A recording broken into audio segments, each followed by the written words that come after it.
The ZiG, world's newest currency, has been officially introduced in Zimbabwe. Short for Zimbabwe Gold, this move by the government comes as an attempt to resolve the money crisis in the African country. The ZiG was first introduced electronically in early April, but it is only now that people can use banknotes and coins.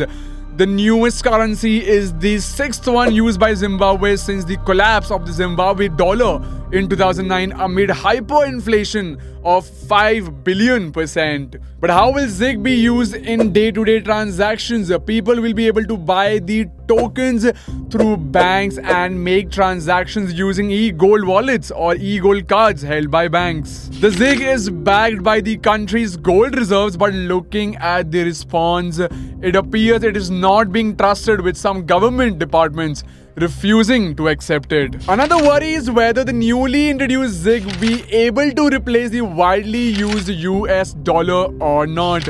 The government has allowed some businesses such as gas stations to refuse to accept the ZiG in favor of US dollars. Some departments like the office that issues and renews passports accept only US dollars. At the same time, other businesses are being ordered only to use the ZiG and they will face punishment if they don't.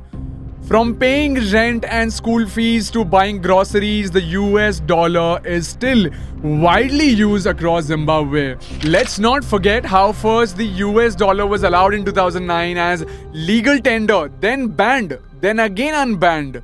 A new bond note became legal tender and the Zimbabwe dollar was reintroduced before the gold coins and digital currency were tried. However, all the plans failed. Nothing brought the currency stability.